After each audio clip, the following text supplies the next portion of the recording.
আজ আমাকে কথা বলতেই হবে ইনশাআল্লাহ, কারণ আগামীতে আবার আপনাদের সাথে দেখা হবে কিনা আমি জানি না। কথা বলতেই হবে।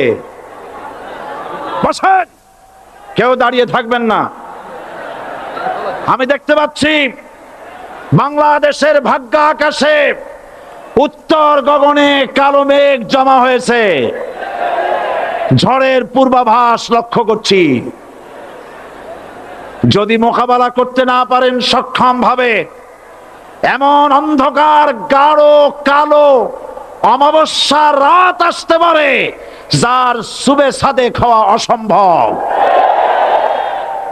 সুতরাং আপনারা কি কাপুরুষের মতো কাফের মুশরিকদের গোলামি করে মরতে চান?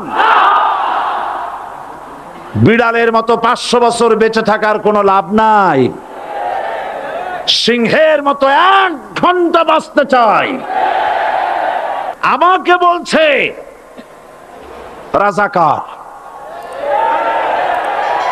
শুনে রাখো, চট্টগ্রামের লক্ষ লক্ষ জনতা, পার্লামেন্টে যখন আমাকে এই কথা বলা হয়েছিল, আমার পার্লামেন্টের কলিগ জাফরুল ইসলাম চৌধুরী বসে আছেন পাশে, প্রধানমন্ত্রী সুদ্ধা, অন্তত 3 শতাধিক পার্লামেন্টের সম্মানিত সদস্যরা সেদিন বসা।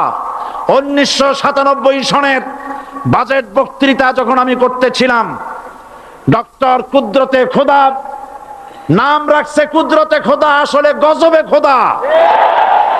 এ লোকটি নাস্তিক, ইসলামের চূড়ান্ত দুশমন।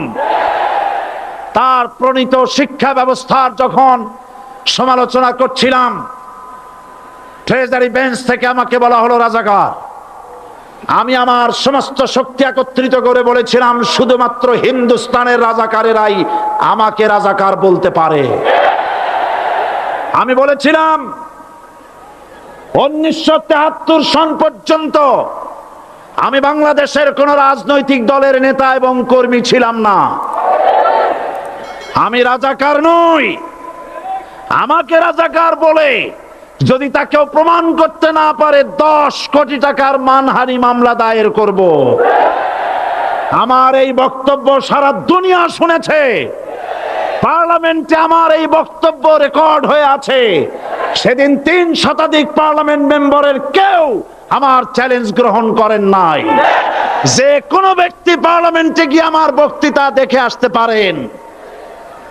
এরপরে 1997 সনের 7ই অক্টোবর দৈনিক জনকণ্ঠ পত্রিকা যখন আমার বিরুদ্ধে লিখলো, সেই পত্রিকায় সাইদির ওপেন চ্যালেঞ্জ 8ম পাতা, 1997 7ই অক্টোবর, এত বড় 2 কলামে হেডিং। সেখানে আমি বলেছি, বাংলাদেশের সকল সাংবাদিক, গোয়েন্দা বিভাগ, বাংলাদেশের সকল বুদ্ধিজীবীকে আমি আমার পিরোজপুরে আমন্ত্রণ করছি। আমার উপস্থিতিতে যদি কেউ প্রমাণ করতে পারে বাংলাদেশের স্বাধীনতা যুদ্ধের বিরুদ্ধে আমার কোনো ভূমিকা ছিল, সজ্ঞানে স্বেচ্ছায় জাতীয় সংসদের সদস্য পদ থেকে পদত্যাগ করব। 3 বছর পার হয়ে গেছে, আজ পর্যন্ত কেউ এই চ্যালেঞ্জের মোকাবেলা করে নাই। সুতরাং আমাকে যারা রাজাকার বলবে, তারা পিতৃ পরিচয়হীন অবৈধ সন্তান। 1971 সনের, শোনো মুসলমানেরা, 1971 সনের কোন কাদা সাইদির গায়ে লাগে নাই। আমাকে রাজাকার বলে জনগণ থেকে বিচ্ছিন্ন করবা, জনগণ থেকে আমারে বিচ্ছিন্ন করা যাবে না। কারণ এই জনগণ আমার জন্য আসে না, এই জনগণ আসে আল্লাহর কোরআনের জন্য।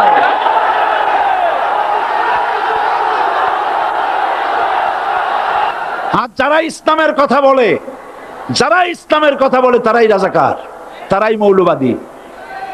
মৌলবাদী বললে আমরা অসন্তুষ্ট হই না, কারণ মৌলবাদী শব্দটা আসছে মূল থেকে। মৌল শব্দ এসেছে মূল থেকে।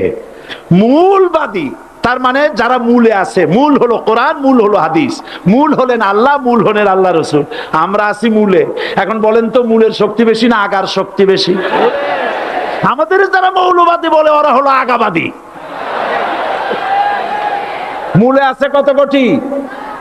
12 কোটি। মূলে আছে কত কোটি? আর আমাদের যারা মৌলবাদী বলে ওই থাকো গাছের আগায়, আমরা মূলে। লাফালাফি বেশি করবা না, 12 কোটিতে গাছের গোড়া আসতে নানা দেবে, মামু বাড়ি দিল্লি গিয়ে পড়বা, বাংলার জমিনে জায়গা হবে না। এ কথা বিশ্বাস করো। বাংলাদেশের মুসলমানদের শরীরে এক বিন্দু রক্ত থাকতে শয়তানের তৈরি করা ধর্ম নিরপেক্ষ মতবাদ বাংলার জমিনে কায়েম হতে দেওয়া হবে না, হবে না।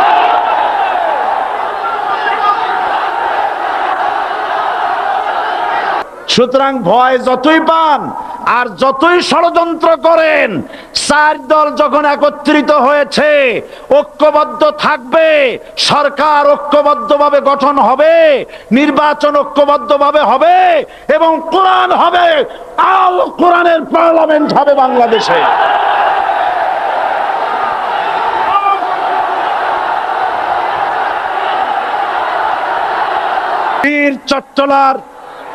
বীর চট্টলার মুসলমানেরা, বীর চট্টলার মুসলমানেরা স্বাধীনতার ঘোষণা এই চট্টগ্রাম থেকে স্বাধীনতার মহান ঘোষক প্রেসিডেন্ট জিয়াউর রহমান সাহেব দিয়েছিলেন। এই চট্টগ্রাম থেকেই ইসলামী রাষ্ট্রের ঘোষণা হবে।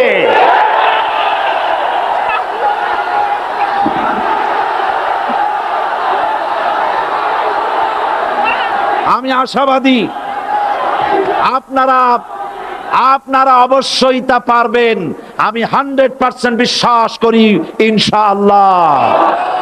কারণ যে ষড়যন্ত্রের মোকাবেলা করে স্থানীয় রাজনৈতিক দলের নেতৃবৃন্দ কোরআনের মাহফিল সিনায় এনেছেন, আমি প্রথম দিনেই বলেছি চট্টগ্রাম তাফসিরুল কোরআন মাহফিল কোন রাজনৈতিক দলের প্রতিনিধিত্ব করে না। এটা কোন জামাত শিবিরের একক সম্পদ নয়, এটা চট্টগ্রামের মুসলমানদের কলিজার টুকরা তাফসিরের মাহফিল। সুতরাং এই মাহফিল চট্টগ্রামে থাকবে ইনশাআল্লাহ কিয়ামত পর্যন্ত। 144 ধারা 288 হয়ে গেছে, ষড়যন্ত্র পায় পায় চলে গেছে। আমি ওই সব ছেলেদের বলি, সরকারি দলের ছাত্র হইয়া মুসলমানদের বিপক্ষে যাইও না। এদেশের ভাগ হয়ে গেছে দুটো শিবির, বোঝাই যাচ্ছে। একদিকে ভারতের পা চাটা গোলাম,